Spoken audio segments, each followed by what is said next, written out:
right, hello and welcome everyone to the Devstream 188 breakdown. We have a ton of stuff to talk about today, starting with a few things on Soulframe. We didn't hear a whole lot, but just a tiny amount of news here for that, with Preludes 10 coming up pretty soon. There is some information here on like kind of what there's going to be. There's going to be an event, there's going to be a lot of puzzles, there's going to be a new boss, there's the new moat system that's coming in, and we're also going to be getting a like totem that can level up. For those of you that know what that means, cool stuff. I also have the other channel, Soulframe Scholar, which is linked in the description below. If you want to hear me talk more about Soulframe, that's going to be there. Otherwise, we have a tremendous amount of news for Warframe, including a couple of the next heirlooms. With that, this is the last stream until Tennocon, but we do have two major updates. Well, not necessarily major, one major update coming before Tennocon. So let's get into this. First and foremost, we have the kind of interim cert update that is going to be on the 21st of this month. That's just over 10 days away. That is going to be bringing us the deluxe Kalervo skin, which looks fantastic. Really like how this looks. We're also going to be getting Ureli Prime. They did show off some of like the different like ways that she colors and like the different like variations on how she's going to fashion out and everything. And it seems really good. Ureli has seen a lot of improvements since her original release, so I'm fairly excited for this. I will say, the thing that people, I think, should be excited for is that Compressor Prime has the potential to be extremely, extremely strong, as even regular Compressor is quite good. So that's something to look out for with this. We're also getting the Daikyu Prime without a special effect, which we did not get any details on if it's going to have that. It's probably pretty likely that this is just kind of nothing, but it's a weapon that people like, so it'll be a better version of that, I suppose. In addition to that, we're also getting the new Nightwave, so if you are not caught up with your Nightwave currently, you should probably go and finish that, as there are a ton of rewards there that are worth grabbing. But that's all happening in 10 days. In 10 days, we get the new Prime, get Kalervo, get the new Nightwave, and everything will start going off.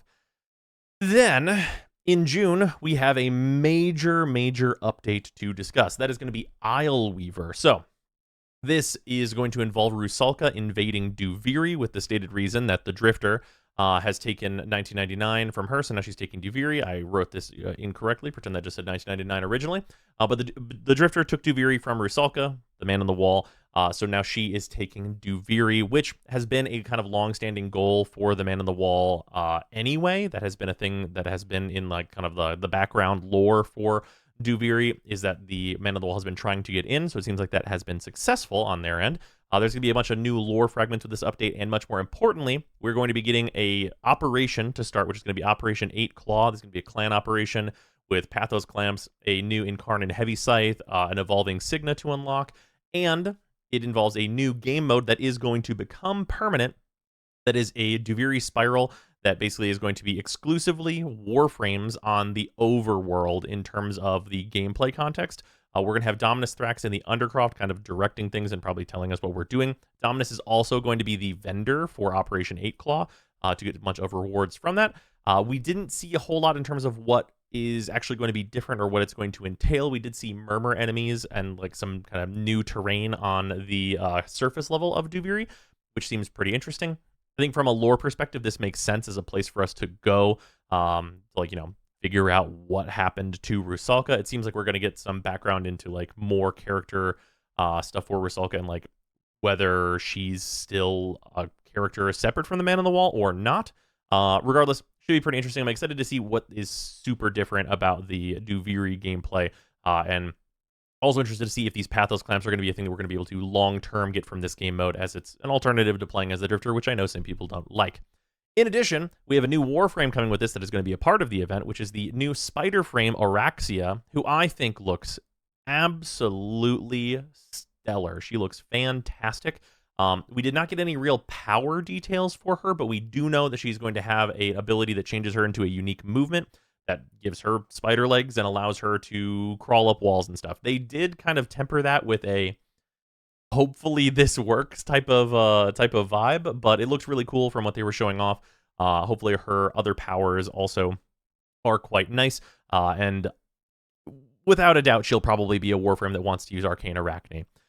With that, she's going to be earnable in the new game mode, all that business. Probably you can get her from Dominus and such like that. Also, with this update that is going to be quite long here in June, we're also getting the Citrine Deluxe that we saw some concepts for before. There's going to be more Kim conversations for all of the OG proto frames. This is each of the OG frames, the 6 of them, are all going to be getting at least 10 new conversations. So that's going to be a little bit more kind of story advancement for them. We do know that they're all going to be the end of progression style conversations, so it's kind of it's not like filler for like things we kind of already know or like learning more about them. It'll be kind of more current events seemingly. We're also going to be getting a host of augments, one for Kalervo, Caliban, Citrine, and Jade. We do know that the one for Caliban is going to be whatever the final version is of the one that they started making on the last Devstream.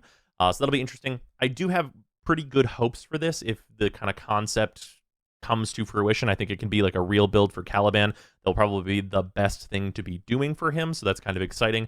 The others we don't have any details about. Also, melee slam changes. I was really worried initially that this was just going to be a massive nerf and actually slams were going to get nerfed. But this is a change to melee slams that I think is going to be fine, barring some testing. I am a little bit worried about this because it's really hard to know if it is going to be fine until it's in our hands. And I think there is also some potential for this to be quite buggy on launch because of what it's using to detect. But the basic gist is that radius for our slams is going to scale with jump height. Now, this is to prevent you jumping 1 foot off the ground and then immediately slamming and then just doing that over and over, which Pablo stated was a concern for just like macroing and automating missions, which is reasonable. But he did also state that, like, you know, kind of like a double jump height, like a 5-meter height, and then a slam would give us about the same thing that we're looking at right now. So if that is the case where we can simply double jump off the ground and then get a slam, and it's like the same radius that we're looking at currently, I really don't see any problem with that. And it comes with the benefit that if we jump much higher than that, we get a larger AoE for our slams as well. So provided that scaling seems pretty beneficial, I think that the downsides to this aren't going to be vast because you'll still be able to slam a single enemy over and over. Like if you really need to kill an Acolyte, you can just directly slam the shit out of them and they'll simply die, and that'll be fine. So I'm not super worried about this.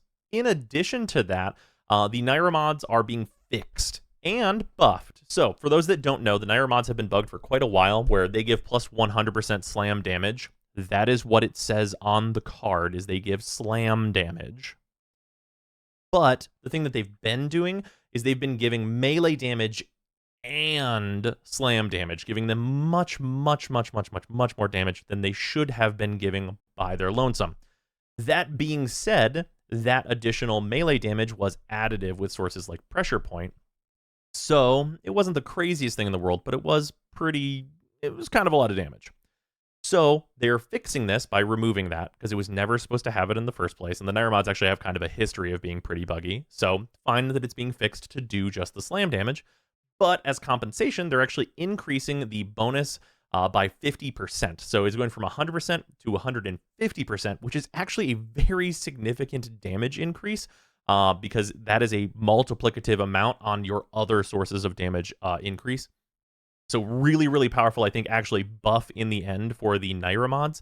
And I also, of course, always love to see mods doing what they say on the card. Any change in Warframe that makes the mod do what it says, I am a personal fan of. So I think this is a great thing overall. This remains to be seen. I need to see it in-game before I can really judge it. But this, I think the Naira mod thing is, without a doubt, just completely fine. I consider this to be a bug fix and a buff for us, so that's great. We also know, without really any details, that the Ambassador is going to be getting buffed. This was just kind of like a pick from Steve.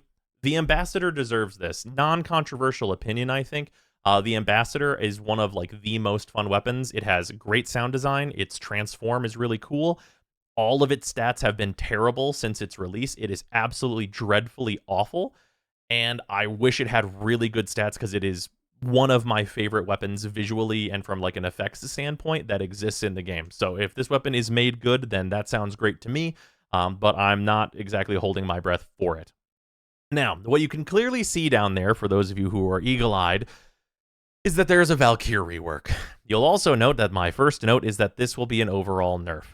Now, this is for a number of reasons. I'm going to attempt to paraphrase the multi-hour discussion that we had about a bunch of the additional notes here, but we're going to wrap things up pretty quickly here. So this will be an overall nerf. We'll get to why in a moment. First and foremost, the one is going to get AoE enemy grouping in addition to it being able to zoop you from point to point. Both the movement of it has been improved, and also it's an AoE grouping thing that's going to zoop you all to one location so you can kill a bunch of enemies in melee range. That's all fine. The one changes are sensible. I didn't expect the one to get replaced because it's like a long time kind of thing that Valkyr has. It's not something you'd probably replace if you were reworking her. Her 2 is gaining recasting. It will also be affinity range. It will no longer have the slow. That's all fine. Just makes it so you can cast this on your squad much easier and you don't need to build range to do so. Her 3, the slow from her 2, it moves to her 3, and this also is going to apply a melee damage vulnerability to enemies. This is probably the most underwhelming change of the bunch of these first 3 abilities, because I still don't think that her 3 is going to be particularly wanted, and it probably is the kind of automatic helmet slot, at least in my mind, because we just don't really need either of these effects on Valkyr. Now, her 4, this is the part where this is going to be an overall nerf for the things that Valkyr currently can do at the different levels of investment that she can do it. So first and foremost, her 4 is no longer invincible. This is the big controversial point, and we're going to talk a little bit more about this. But it also is going to come with stance improvements. This is mostly going to be damage multipliers on stances. It's not a rework of the animations or the feel of the stance, it seemed, outside of making it a little bit less hitchy and making you stop in place, which should be at least a little bit better in terms of the actual stance performance. Also, she will have a new meter where you can build up melee damage on a passive, and as long as you have more than 75% of that meter, which you just build up by hitting enemies, then whenever you would die, you instead don't die and become invincible for 3 seconds. That's all well and good. From what we saw, it didn't seem like that is going to commonly build up fast enough where you're going to be able to chain them together, and chaining them together has a different problem that we're going to go into now. So there is a whole page for this. The Valkyr rework, it has an entire page of what we can see here that Pablo has put out. There's a video for it. There's details on all of these different things, and you can see Ripline here and this performance and all of this good business and so on and so forth. Do I think that this Valkyr change is going to be unplayable? No. I do not think this is going to be unplayable or horrible or not be usable in Steel Path or anything like that. That would all be really silly to say. But what this does do is it changes Valkyr from being just invincible in her 4, which is objectively incredible survivability, to being a health tank. And health tanking right now is in a truly massively disadvantageous position because all of the best forms of survivability are invincibility, which is what she had before. True invincibility is obviously a little bit boring. That's what Nyx and Revenant and what Valkyr had, and adding wrinkles to it makes things a little bit more interesting, and her intention to be a berserker health tanking thing is all fine and well and good. But the kind of hierarchy of what we do is total invincibility, Revenant, Nyx, and what Valkyr was doing before, and that's the cream of the crop. It's the lowest effort, the best effect. It was really, really good. That's really useful in content that you're either unprepared for, as a newer player who's trying to get into things that they're maybe not really ready for. It can power you through those things. And it also is just very low effort, when low effort, high value is what the whole meta of Warframe is built on. The layer under that of those types of effects is the shield gate spam and overguard spam that you will see on a lot of the really good Warframes. Dante, Styanax, Korra, so on and so forth. The ability to continue to regen your shields over and over automatically, or continue to give you overguard over and over automatically for yourself and for your squad, is effectively just invincibility spamming, because what you're really spamming is the gates on those two things, that whenever your shield goes away, you're invincible, then you put your shield back on while you're invincible, so you're effectively just always invincible, just with an extra step involved. That is the same for overguard, because there is an overguard gate, same deal, you're just invincible. All of those things are just spamming invincibility, and that's the best way to survive in Warframe. Things like Rolling Guard tie into that. If you go look at the way that I did all of the Apex tank guide stuff, that is kind of what I call shield gate slop. That's what those builds are, and they just work on everything. And they are invincibility spam that is not power reliant. So with all of those things, the odd one out in the conversation of current Warframe survivability is armor and health. You have armor and you have health, and you have a certain amount of damage reduction that you're getting from armor. You get other sources of damage reduction like Eclipse and adaptation and yada yada, so on and so forth. And even with the additional buffs they're giving Valkyr, of giving her more armor and more health, the problem that you come into is that when enemies scale up, they eventually scale up to just be able to kill you. You just die. With, certain enemies get there before others, like Blitz, Eximus, and so on and so forth. But whenever you're health tanking, you just have health, and you just die once enemies are a high enough level. Doesn't matter if you built armor, doesn't matter if you built health. You have 1 pip of health that is eliminated immediately by a number of different enemies.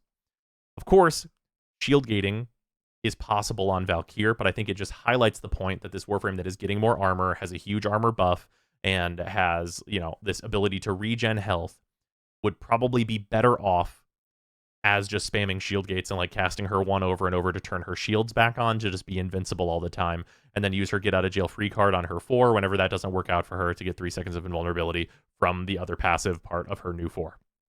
I think that is like a failing, and I don't think that it's great to switch Valkyr to like the least good form of survivability predominantly, which is health and armor, before health and armor's survivability is addressed.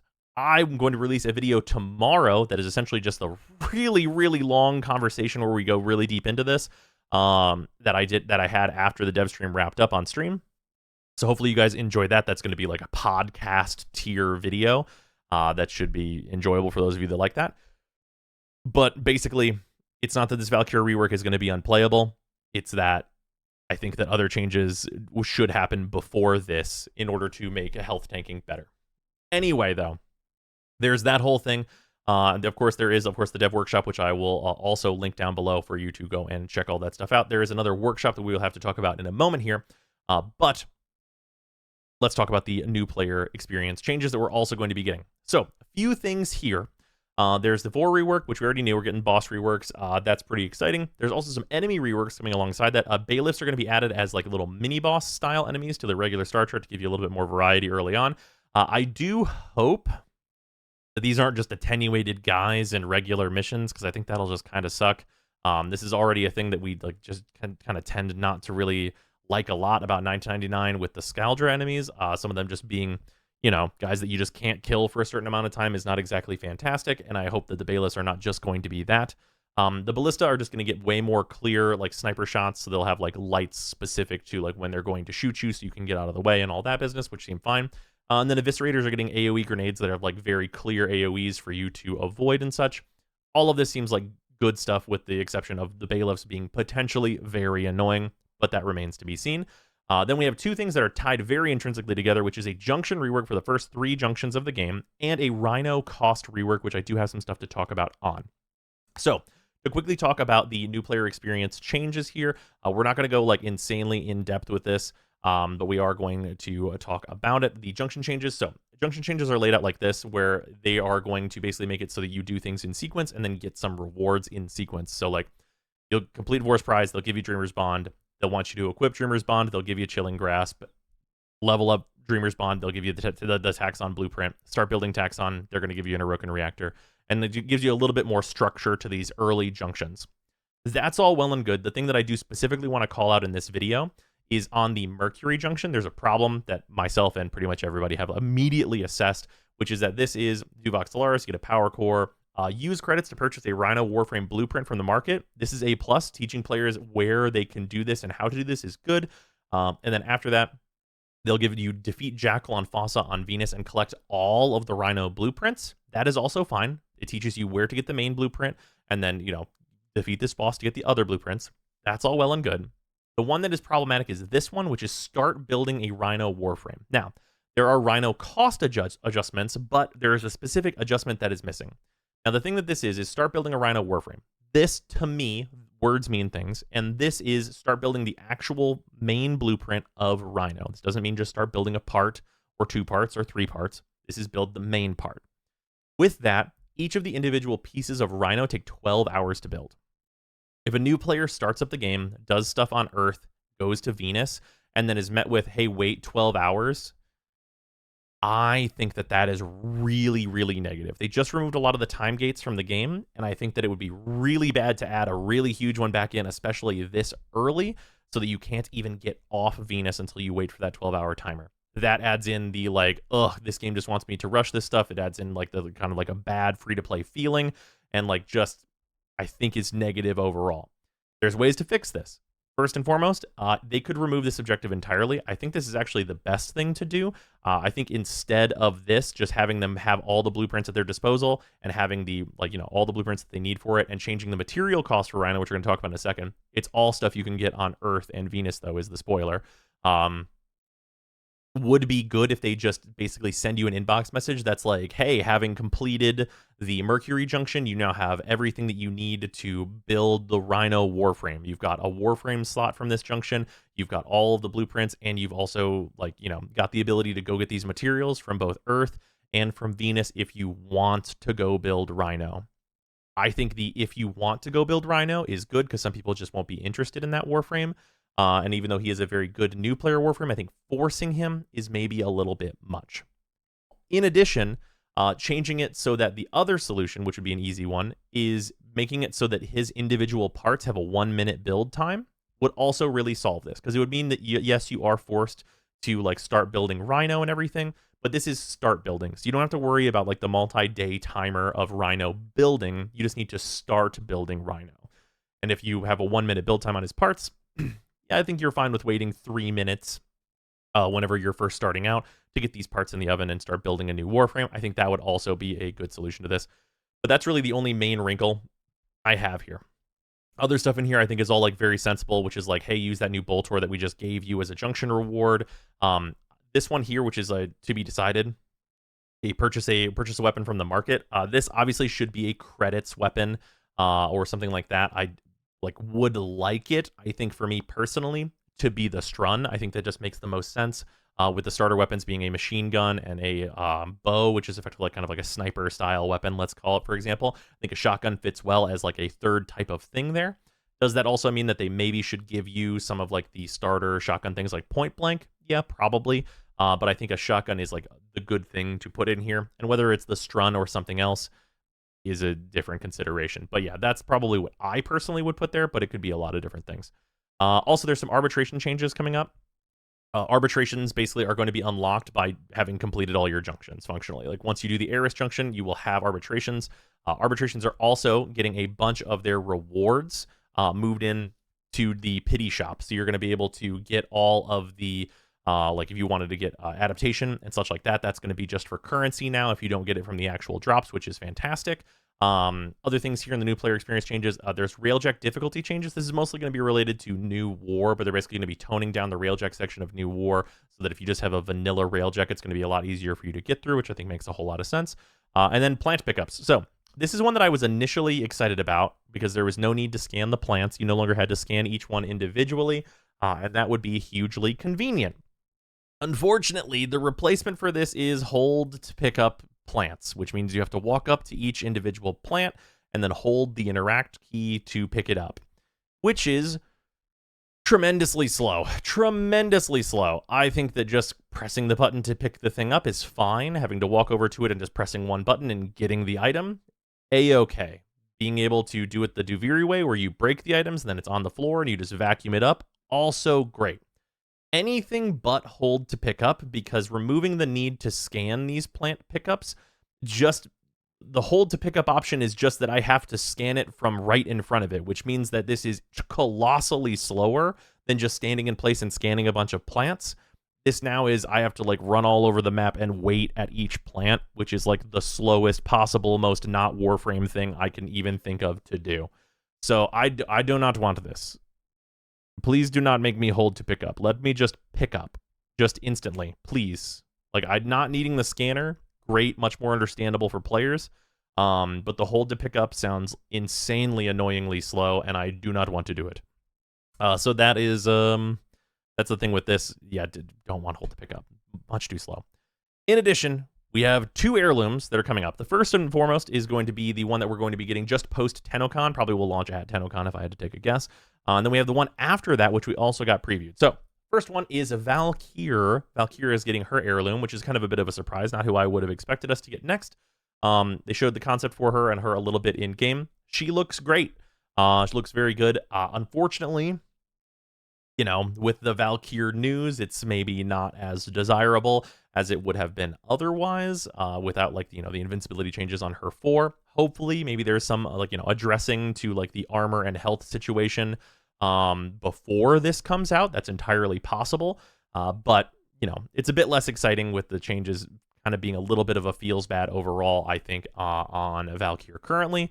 But it looks really nice, and that's a good bonus. And then there's one that I'm surprised I'm excited as I am for it, because given the way that Valkyr has gone, with Valkyr getting this heirloom is kind of a bit of a surprise, and it being a thing that's coming with changes to her kit, Vauban is the next one. And number one, I think that this concept is fire. This concept is sweet. The big jacket is going to be an optional, so there's going to be a lot of variety to how this skin can be fashioned, I think. And this skin's great. This is like a very, very, very good concept. I hope it translates well to in-game, and more so than anything else, I hope that we get more Vauban changes, because Vauban is a Warframe that I would really like to be better, especially if he's going to look like this, because this skin is fucking cool. So yeah, that's where we are with like the next couple of heirlooms. This one's obviously probably going to be like a maybe the end of the year thing, because we're getting the Valkyr one first, and this one's probably quite a ways off from that. But that is where we are with all of the Warframe stuff. I'm very curious to see Araxia's actual abilities, but there's not going to be another stream, so there won't be like a show-off stream. She'll kind of just launch, and we'll see what's what. Though they did say maybe they'll do some light teasers for her. And the new update like makes a lot of sense in terms of like where we're going, getting like more Man in the Wall content, probably some good lore stuff that I'm going to be diving into with the Man in the Wall and all that business. Ureli looks great. The Calervo Deluxe looks great. And yeah, curious to see all of the things. A few different concerns here and there. You know, one kind of Valkyr highlighting the armor health situation that's been going on for a while. Plant pickups being like a little bit of a concern. Junction Reworks having some minor stuff in there, though they do note that like they are looking for feedback and that stuff's not quite final. And I think that, you know, there's a lot of stuff that D's been very good about sorting those things out as of recent, especially with the new player experience stuff. So hopefully we see some different ways that can be made even better. But yeah, that's gonna do it. Hopefully I will see you guys for the update and everything. I'm gonna go get the last of those new Grineer weapons that are available this weekend, and then probably make a video on those for you guys to also enjoy. But yeah, that's gonna do it for this breakdown. It's been a good time, and I'll see you next time. Goodbye. Hey everybody, it's time to thank the patrons that are hanging around and supporting the channel. So, start with that. The $10 patrons are Atheon, Alex Farnham, Arbiter Daydream, Barkus, Benuven, Plotomatic, Brutus Salazar, Candelathra, Blob World, Dylan Dworsky, Athrain, James Harthorn, JC4 Science, Josh, Luzanth, Bicklekill, Michta, Nerve, Ruby, Sanyu, Sharp247, The Coupon of Death, Waifu Wars, Wodad01, and Zeraphir. Also, thanks, of course, to all of the other patrons for supporting the channel. It is much appreciated. It's a little sneak peek on what we're getting into. There's going to be a lot more of these kind of big re-reviews of weapon types and their new builds and stuff, as things changed a lot at the end of last year. And of course, there's also planned new free-to-play before we get into any more big updates. So look forward to that.